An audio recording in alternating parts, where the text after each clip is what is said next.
Pemirsa, bersama saya di Studio 1 Metro TV telah hadir 3 orang narasumber. Yang pertama adalah tenaga ahli utama Kantor Staf Kepresidenan atau KSP, Muhammad Putra Hutama. Mas Putra, selamat malam. Selamat malam, Mas Liu. Terima kasih telah hadir. Kemudian juga telah hadir bersama kita anggota Komisi 11 DPR RI, Bapak Amin Aka. Pak Amin, selamat malam. Selamat malam, Bang Lunat. Terima kasih telah hadir, dan juga telah hadir bersama kita mantan Menteri Keuangan Fuad Bawazir. Pak Fuad, selamat malam. Selamat malam.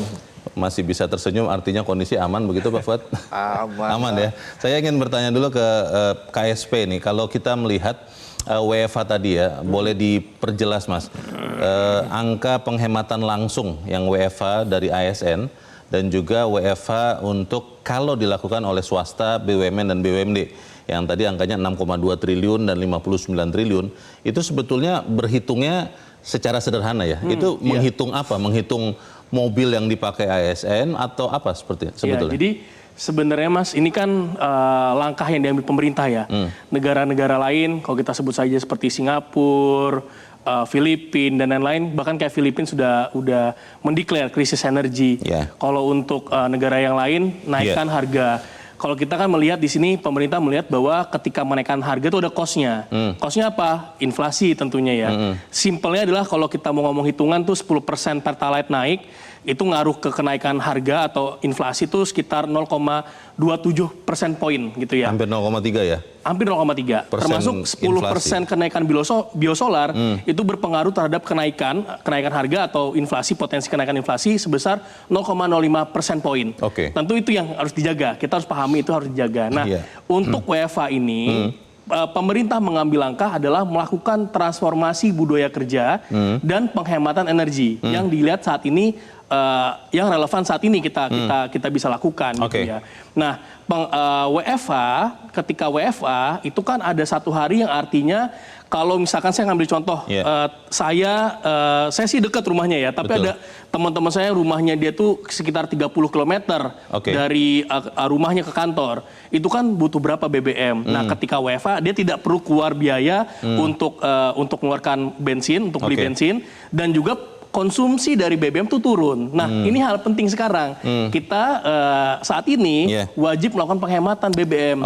Gitu. Sebelum dilanjutkan, Mas Tama, kalau melihat yang kan sudah terjadi ya, WFH atau WFA kemarin ya? WFH baru minggu ini, karena minggu ini masih libur ya, hari Jumat itu ya. Itu apakah efektif, kemudian memang benar-benar ASN itu bekerja dari rumah, atau malah jadi jalan-jalan karena kan ditempel hari Jumat, Sabtu, Minggu itu bagaimana? Iya, kita jadi ada pengalaman saat waktu Covid, Mas. Kita pernah pengalaman saat itu juga melakukan WFH ketika ada PSBB ya dulu sebutannya. Kalau itu WFH hampir sepanjang hari kan? Sepanjang hari. Karena kalau sampai ke kantor berbahaya bisa terkena. Saat ini kan ada beberapa tadi saya sampaikan ada hitung-hitungan tentunya ketika WFH itu ada terjadi penurunan mobility, termasuk juga adanya penurunan konsumsi BBM. Dari KSP sebenarnya juga kita menghitung. Saat itu kita mengasumsikan bahwa ketika lagi WFH tentu mobilitas itu seperti saat weekend gitu ya. Dan ketika saat weekend kita hitung-hitungan yang kita lakukan itu bisa sekitar menghemat 36.000 barrel per hari. Maksudnya itu saat weekend itu lalu lintas menurun begitu pada saat weekend? Memang berkurang? Betul. Itu menurun, konsumsi BBM itu menurun sebenarnya. Bukannya nanti akhirnya orang malah jalan-jalan begitu kalau Sabtu Minggu? Makanya tadi saya bilang, itu kan kita lihat berangkat dari data yang ada ya. Itu mobilitas secara umum. Mungkin kalau yang macet Mas, puncak mungkin macet. Tapi kan kalau daerah Jalan Sudirman nggak macet weekend. Malah jadi sepi itu ya? lebih sepi. Nah itu yang mau saya sampaikan. Dan kalau kita mau ngomong optimis, yang dihitung sama Kementerian Keuangan kan 20% ya Pak ya. Kalau saya tidak salah, sekitar 20% itu juga bisa ada penurunan konsumsi BBM. Nah inilah dasar ini yang awalnya menjadi langkah yang kita pemerintah ambil gitu. Tentunya itu kan dilakukan evaluasi. Evaluasi ini akan dilakukan dalam 2 bulan, paling lambat tentunya ya. Dan ini kan juga menyesuaikan terkait dengan ketidakpastian yang lagi terjadi saat ini ya, Pak. Seperti itu. Baik, Pak Amin, kalau DPR melihatnya seperti apa? Mungkin terlalu dini ya kalau kita pengen melihat efek dari WFH yang baru sekali ya tanggal 1 April yang lalu. Tapi DPR melihatnya seperti apa, Pak Amin? Ya, jadi ini kan diskusi kita tentang strategi WFH dan strategi energi. Tentu berangkat dari keprihatinan kita kan defisit APBN yang semakin besar. Ditambah lagi ini ada perang Iran versus Amerika, Israel. Ya. Tahun 2025 saja defisit APBN kita itu 695 triliun dan itu terbesar dibanding tahun-tahun sebelumnya. Ya. Kemudian dalam 3 bulan pertama tahun 2026 APBN kita sudah defisit 240 triliun, 35% dari defisit 2025 yang sudah terbesar gitu kan. Nah, di antara beban APBN kita yang cukup signifikan itu, kini kita akan bicara soal energi ya, adalah pengeluaran untuk kompensasi dan subsidi energi. Ini istilah kompensasi mungkin kurang familiar buat masyarakat ya. Kenalnya orang itu subsidi. Kompensasi adalah bantuan pemerintah yang dinikmati oleh orang-orang yang mampu, orang-orang yang kaya. Sementara subsidi adalah bantuan pemerintah yang diberikan kepada orang-orang yang berpenghasilan rendah. Yang tidak mampu. Ya, bahasanya gitulah. Yang berpenghasilan rendah. Yang miskin lah ya. Ya, ini angkanya tiap tahun itu meningkat, Bang Leonard. Saya pakai angka tahun 2024 saja yang sudah audited. Angka kompensasi energi untuk BBM, ya, itu 111 triliun. Sementara subsidinya 90 triliun. Malah lebih rendah? Malah lebih rendah. Kemudian untuk listrik, angka kompensasinya itu 100 triliun tahun 2024 nih yang sudah audited. Sementara subsidinya 77 triliun. Ini kalau dijumlah, kompensasi dan subsidi BBM dan listrik itu 377 triliun. Dan angka kompensasinya itu lebih tinggi, 44 triliun daripada subsidinya. Nah, ini yang menurut saya pemerintah perlu kaji ya. Ini kan signifikan angka ini ya. Jadi kompensasinya saja 211 triliun khusus dari BBM dan listrik. Kita nggak bicara gas dan yang lain-lain. Itu untuk yang tadi golongan orang yang sebenarnya mampu ya? Mampu.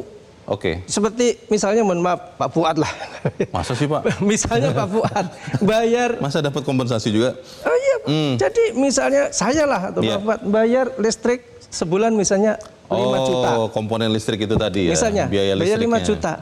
Seharusnya kalau tarifnya PLN resmi tanpa direm oleh pemerintah itu mungkin kita bayar 6 juta. Jadi kita dapat bantuan dari pemerintah 1 juta. Angka 1 juta rupiah untuk listrik buat Pak Fuad itu mohon maaf ya tidak bermakna sebetulnya. Tapi kalau dikumpulkan itu nilainya kayak tadi sebesar itu. Poin Pak Amin ini apa? Apakah maksudnya kan ini pemerintah sudah berusaha ya menghemat dengan WFH, lalu juga menghemat penggunaan BBM begitu. Poin Bapak tadi barusan apa Pak? Jadi menurut saya ini untuk angka kompensasi inilah yang menurut saya pemerintah itu perlu petani. Harus dikurangi? Dikurangi. Karena ini jumlahnya sangat signifikan. Sementara bagi orang-orang menikmati menurut saya nilainya kurang begitu terasa lah. Tapi ketika itu dikumpulkan, satu negeri Indonesia 1 tahun untuk BBM nilainya 111 triliun 2024, untuk listrik saja 100 triliun, total 211 triliun. Itu angka yang signifikan. Nah, sementara kalau kita bicara WFH, bukan kita nggak dukung WFH, tapi efisiensinya itu berapa kan? Tidak sebanding maksudnya? Yang bisa dihemat dengan WFH dibandingkan tadi kompensasi yang dikurangi gitu? Kalau saya baca analisisnya Indef, hitung-hitungan Indef khusus untuk ASN, itu ada efisiensi 2 triliun dari BBM, dari listrik, dari operasional kantor. Itu pun nanti berdampak pada apa? Pada misalnya UMKM yang ada di lingkungan kantor itu ketika hari Jumat itu kekurangan konsumen karena tidak datang ke kantor. Ya, F&B khususnya ya. Mereka jelas daya omsetnya sangat menurun dan juga menurunkan daya beli. Tapi kita sangat mendukung asal semua ini terukur dan bukan menjadi blanket policy. Kebijakan yang disamaratakan untuk semua sektor, untuk kementerian, untuk lembaga. Karena juga ada ruang untuk evaluasi 2 bulan. Pak Fuad bagaimana Pak? Ketika Pak Amin melihat ini kan mestinya kita juga melihat hal yang sama ya. Bagaimana Pak untuk lebih menghemat ini? Ya benar, kalau WFH dan sebagainya ya memang adalah penghematan, tapi memang ada kurang begitu signifikan ya. Jadi lebih, tapi kan sebagai simbolik bahwa kita juga memerlukan keprihatinan. Tapi yang signifikan itu yang mau saya sampaikan juga sebetulnya sama seperti yang Pak Amin katakan, yaitu masalah kompensasi atau bahasanya umumnya itu subsidi lah secara keseluruhan ya. Subsidi untuk yang lebih sebetulnya mampu. salah sasaran kalau itu. Tapi sebentar Pak, itu kenapa pada awalnya ada juga semacam subsidi, tapi untuk yang lebih mampu ketimbang yang memang dapat subsidi tadi, yang di kelas bawah itu. Kenapa di awalnya ada itu Pak? Ya itu memang seperti yang nanti diceritain oleh Pak Amin itu ya. Intinya itu begini, kalau nanti itu diteliti, dipetani benar dari awal, ya dipetani aja dari awal, itu sebetulnya bisa melakukan penghematan yang besar, ya. Yang tadi angkanya dari listrik, dari BBM itu bisa mencapai 100 lebih ya. 200-an triliun. Ya kan ini kan kompensasinya aja. Subsidi ini kan, nah itu memang setiap tahun dari dulu ada begitu. Tapi itu bisa sebetulnya ada cara untuk membenahi. Nah, subsidi yang akan diberikan oleh pemerintah sekarang ini diasumsikan kan masih 100, ya kan? Jadi pemerintah harus melakukan dua hal, nggak bisa ini doang, tapi yang seperti ini tidak dilakukan. Dan saya percaya pemerintah akan melakukan dua-duanya. Kalau kompensasi Pak Fuad, kalau kompensasi itu dikurangi, artinya kan nanti harga BBM-nya untuk yang sudah mampu jadi naik dong Pak. Ya, naiknya tidak berpengaruh seperti tadi dibilangin kepada kelompok itu salah sasaran lah itu. Tapi kan efek ke inflasinya nanti bisa kemana-mana itu Pak. Iya, inflasinya nggak seberapa lah kalau soal itu. Uang itu juga dia dapat kompensasi ini juga dia boros ini tempat yang lain. Baik. Jadi kurang lebih itu sama saja. Tapi itu baru satu ya, makanya lebih bagus pemerintah itu menjaga ketenangan. Ya, apalagi ini yang daya belinya sedang tidak beruntung, lagi rendah, dijaga. Ya, tidak menimbulkan, apalagi nanti kalau ada gejolak, kalau ada kompor-kompor, naikin harga BBM segala macam. Jadi menurut saya kebijakan ini pas. Kalau saya terus terang aja, di pemerintahan pun tidak menaikkan harga ini. Pada waktu zamannya dulu juga waktu ada Krismon, saya minta harga BBM tidak naik. BBM bersubsidi atau yang tadi termasuk untuk yang lebih zaman mampu itu ini? sih Kompensasi semuanya. Itu Pertalite loh, Pertalite itu kompensasi. Ya? Untuk Pertalite ya? Kompensasi. Itu kan perhitungannya nanti setelahnya soalnya. Nah, untuk tidak dinaikin, karena kalau dinaikin itu, ini pengalaman juga dari zamannya Krismon dulu. Kalau dinaikin, saya waktu itu menyiapkan tidak usah dinaikin, tapi dinaikin juga. Ya kan? Karena nggak sanggup kan Pak, waktu itu uang negara sudah nggak ada Pak. Ada itu, cuman ngikutin kemauan IMF, diturutin saja. Saya bilang enggak, terus ini dinaikin. Yang waktu itu menaikin itu adalah saya tidak dikajak konsultasi sebagai Menteri Keuangan, yang naikin adalah Menko-nya dengan menterinya itu. Kemudian begitu naik, saya protes, habis itu saya ke DPR. Karena sudah ada yang bersidekap itu kan Pak, yang dari Perancis itu kan Pak. Iya, tidak usah dinaikin. Dan saya sungguh pesan, itu banyak saksinya, masih banyak hidup. Itu dinaikin salah. Jadi sekarang pun saya berpendapat jangan naik. Biar tenang, jangan naik. Itu bisa diatasi. Nah, karena tenang kita tidak ribut kan. Yang sekarang. jangan naik itu Pak, itu untuk semua golongan atau memang tadi kalau kata Pak Amin kan kompensasi itu yang harusnya dikurangi. Yang subsidi memang kelas bawah itu memang harus dijaga. Yang mana Pak yang jangan naik itu Pak Fuad? Iya, sekarang itu jangan dinaikin dulu dah seluruhnya. Semuanya jangan naik. Sekarang jangan dinaikin dulu. Seluruhnya seperti yang dihitung. Kalau yang memang dasarnya sudah harga pasar penduduk tahu kan biasa aja dinaikin. Pertamax itu dibiarkan saja mekanisme pasar. Naik turun, nggak usah dibilangin sama Pak Erlangga juga udah biasa Bang naik turun. Memang biasa naik turun. Porsinya juga kecil lah Pak ya, cuma 9% tuh. Kecil itu. 9% dari penggunaan. Yang ngisi juga bukan orangnya, yang ngisi supirnya. Ya kan? Mas Tama ini bagaimana? Ini kan sesuatu tadi Pak Amin mengatakan kompensasi itu ternyata lebih besar daripada subsidi. Bisa diklarifikasi tidak? Maksudnya apakah itu memang lolos dari pengamatan pemerintah atau memang seperti yang tadi kata Pak Fuad, di kondisi yang serba tidak pasti ini orang cenderung mudah takut, mudah panik begitu, sebaiknya jangan dinaikkan juga untuk semua jenis BBM. Artinya kompensasi untuk saat ini jangan dikurangi dulu. Bagaimana Mas? Iya.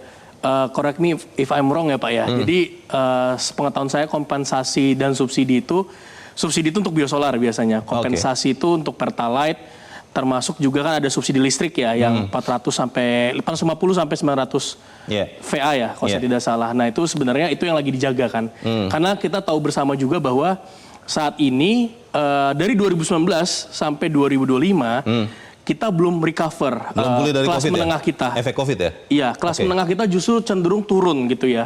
Ada angkanya turun dan itu sudah dipahami juga Pak sekarang. Kita memahami dan yang kebijakan yang diadres dalam jangka menengah ya untuk menyelesaikan permasalahan kelas menengah kita yang turun. Tentunya dengan industrialisasi, hilirisasi dan lain-lain, penciptaan lapangan kerja. Namun saat ini Pak, jangka pendek ketika tadi kita juga melakukan tadi kenaikan atau menghapus kompensasi gitu ya ataupun menghapus subsidi yang tentunya ini juga kita pahami penikmat Pertalite, biosolar. Kalau biosolar oke lah truk, bus gitu ya yang niaga ya.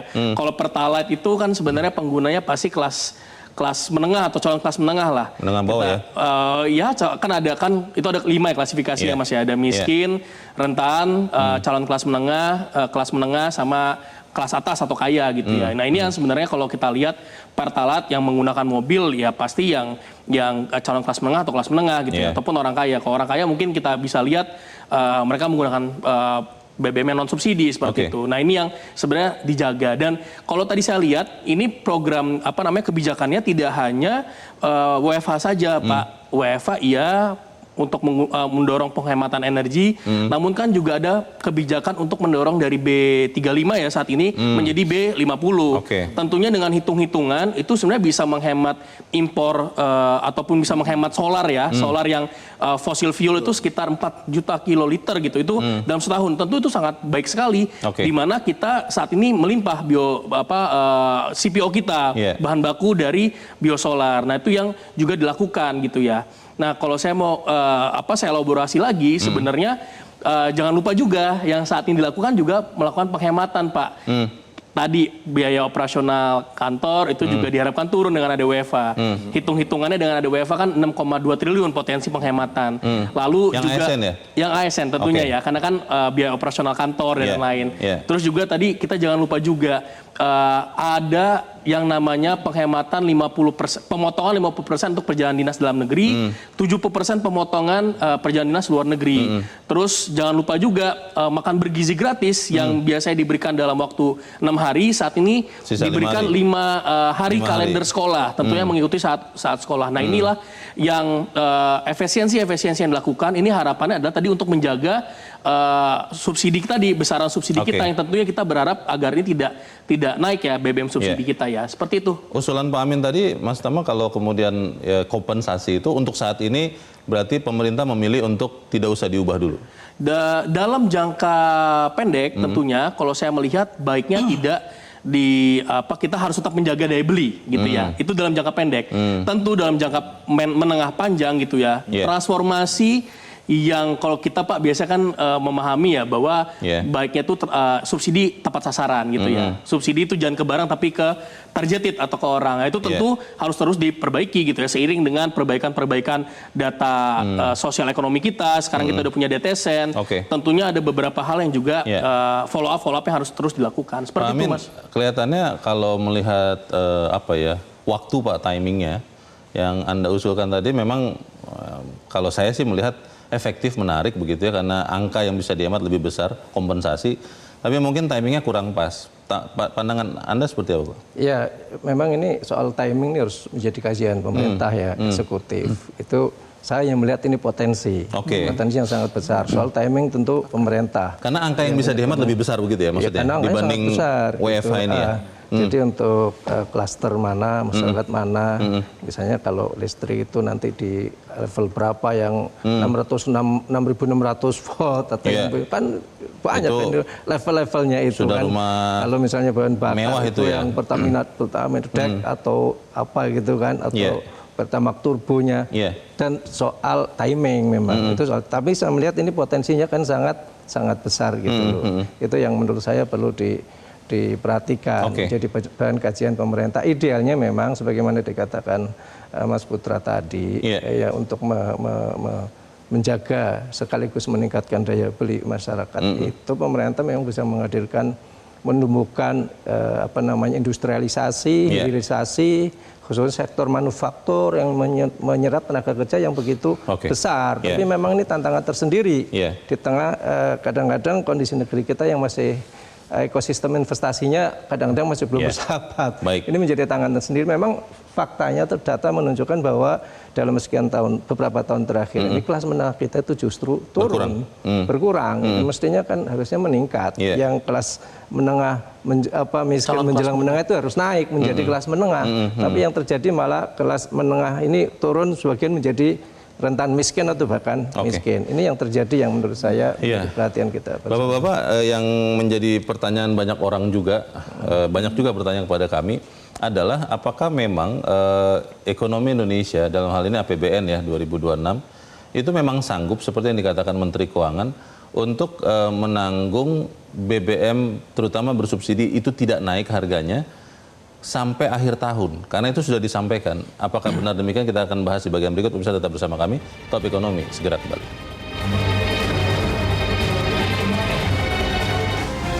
Jelajahi cara baru mendapatkan informasi. Download Metro TV Extend sekarang.